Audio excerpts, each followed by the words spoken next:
Hi friends, എല്ലാവർക്കും നമസ്കാരം. ഞാനിന്ന് വന്നിട്ടുള്ളത് ഉരുളക്കിഴങ്ങും ക്യാരറ്റും തേങ്ങാപ്പാലൊഴിച്ച് വെച്ച് വെറൈറ്റി ആയിട്ടുള്ള ഒരു സ്റ്റൂ കറിയുമായിട്ടാണ്. എന്നാൽ അതെങ്ങനെയാണ് ഉണ്ടാക്കുന്നത് നമുക്ക് നോക്കാം. ഇഷ്ടു കറി ഉണ്ടാക്കാനായി 2 ഉരുളക്കിഴങ്ങ് എടുത്തതിൽ ഒന്ന് വലുതും ഒന്ന് മീഡിയം സൈസിലുള്ളതുമാണ്. 2 ക്യാരറ്റ് എടുത്തിട്ടുണ്ട്. 2 ഉള്ളി എടുത്തത് ഒന്ന് വലുതായി കട്ട് ചെയ്തിട്ട് ഉരുളക്കിഴങ്ങിൻ്റെ കൂടെ ഇട്ട് കൊടുക്കുവാനും മറ്റൊന്ന് വാട്ടിയെടുക്കുവാനും ഉള്ളതാണ്.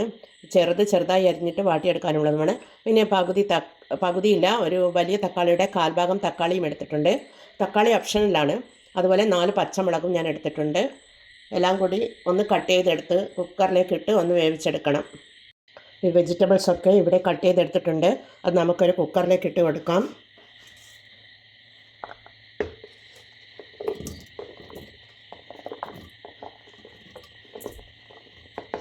കുക്കറിലേക്ക് ഇട്ട് കൊടുത്തിട്ടുണ്ട്. അതിലേക്ക് 1 കപ്പ് വെള്ളം ഒഴിച്ചു കൊടുക്കാം. ഒരു 1/2 ടീസ്പൂൺ ഉപ്പിട്ട് കൊടുത്ത് മൂടിയിട്ട് വേവിച്ചെടുക്കാം. ഇനി സ്റ്റൗ മീത് ഒരു പാൻ വെച്ച് കൊടുത്തിട്ടുണ്ട്. തീ ഓണാക്കി കൊടുത്തിട്ടുണ്ട്. അതിലേക്ക് 1 ടീസ്പൂൺ വെളിച്ചെണ്ണ ഒഴിച്ച് കൊടുക്കാം. പിന്നീട് ഒരു 2 പട്ട, ഒരു 3 കുരുമുളക്, 1 ഏലക്ക, 3 ഗ്രാമ്പു ഇതൊക്കെ എടുത്ത് വെച്ചിട്ടുണ്ട്. അത് നമുക്ക് വെളിച്ചെണ്ണയിലേക്ക് ഇട്ട് കൊടുക്കാം. പിന്നീട് ചെറുതായി കട്ട് ചെയ്ത് വെച്ച ഉള്ളിയാണ്, അതിട്ട് കൊടുക്കാം.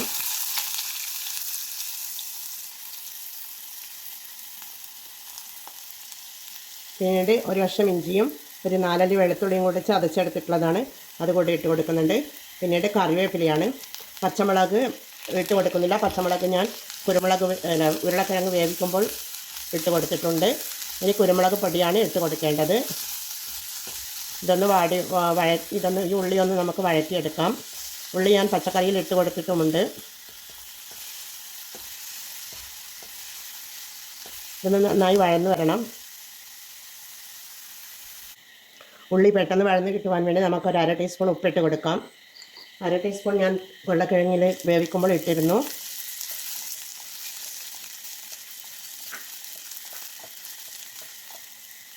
പിന്നീട് 1/2 ടേബിൾ സ്പൂൺ കുരുമുളക് പൊടിയാണ്, അതിട്ട് കൊടുക്കുന്നുണ്ട്.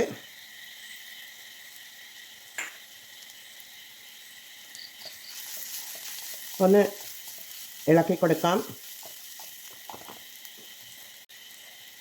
പിന്നീട് ഒരു 1/4 ടീസ്പൂൺ മഞ്ഞൾ പൊടിയാണ്. മഞ്ഞൾ പൊടി ഇട്ട് കൊടുക്കേണ്ട ആവശ്യമില്ല, ഇത് ഓപ്ഷണലാണ്. ഞാൻ ചെറിയൊരു കളർ ചേഞ്ചിന് വേണ്ടി മഞ്ഞൾ പൊടി ഇട്ട് കൊടുക്കുന്നതാണ്. ഇനി നമുക്ക് വേവിച്ച് വെച്ച ഉരുളക്കിഴങ്ങ് ഇട്ട് കൊടുക്കാം. ഉരുളക്കിഴങ്ങ് ഇവിടെ നല്ലതുപോലെ വെന്ത് വന്നിട്ടുണ്ട്. അത് ഇട്ട് കൊടുക്കാം. ഇട്ട് കൊടുത്തൊന്ന് ഇളക്കി കൊടുക്കാം.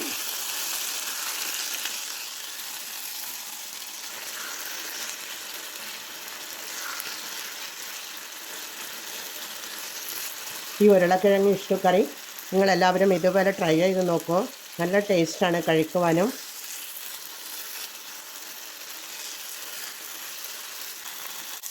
ഇനി ഇതിലേക്ക് ഒരു 1/2 ടീസ്പൂൺ ഗരം മസാലപ്പൊടിയാണ് ഇട്ട് കൊടുക്കുന്നത്.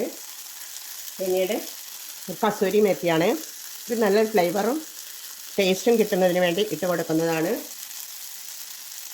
നല്ല ടേസ്റ്റാണ് ഇതിട്ട് കൊടുത്തു കഴിഞ്ഞാൽ. ഞാൻ ഉരുളക്കിഴങ്ങും പരിപ്പൊക്കെ കറി വെക്കുമ്പോൾ എപ്പോഴും ഇതേപോലെ ചെയ്യാറുണ്ട്.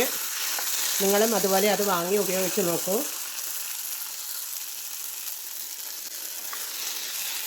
ഇനി നമുക്കിതിലേക്ക് തേങ്ങാപ്പാൽ ഒഴിച്ച് കൊടുക്കാം.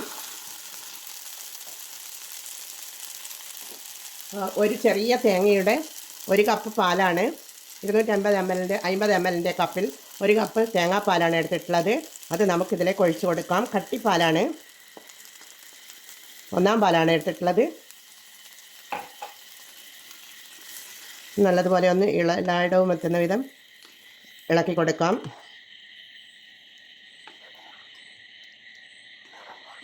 ഇപ്പോൾ തന്നെ നല്ലൊരു മണമൊക്കെ വരാൻ തുടങ്ങുന്നുണ്ട്. നല്ല ടേസ്റ്റാണ് ഈ കറി. പൂരിയുടെ കൂടെയും ചപ്പാത്തിയുടെ കൂടെയും അപ്പത്തിൻ്റെ കൂടെയും ഒക്കെ വെള്ളയപ്പം എല്ലാം കഴിക്കുവാൻ നല്ല ടേസ്റ്റാണ്. ഈ ഫുൾ ഫ്ലെയിമിൽ വെച്ച് കൊടുക്കാം. ഇനി ഒന്ന് തിളക്കട്ടെ കറി.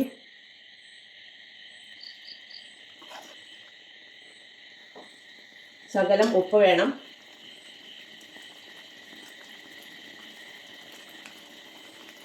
ഇത് 1/2 ടീസ്പൂൺ കൂടി ഉപ്പിട്ട് കൊടുക്കുന്നുണ്ട്. മൊത്തത്തിൽ 1/4 ടീസ്പൂൺ ഉപ്പിട്ട് കൊടുത്തിട്ടുണ്ട്.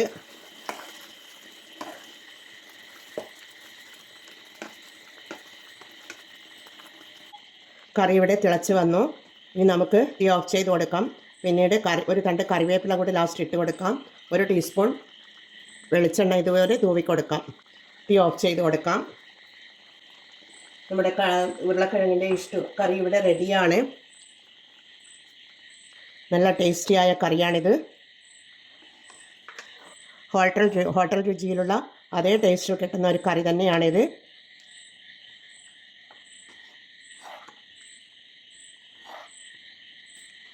കുട്ടികൾക്കും എല്ലാവർക്കും വളരെയധികം ഇഷ്ടപ്പെടുന്ന ഒരു കറിയാണിത്. എന്നാൽ എല്ലാവരും ഇത് ട്രൈ ചെയ്ത് നോക്കി ഫീഡ്ബാക്ക് അറിയിക്കണേ. കമൻറ്റും സബ്സ്ക്രൈബും ചെയ്ത് സപ്പോർട്ട് ചെയ്യണേ. അടുത്ത ഒരു വീഡിയോയുമായി വരുന്നത് വരെ എല്ലാവർക്കും താങ്ക് യു ഫോർ വാച്ചിങ്.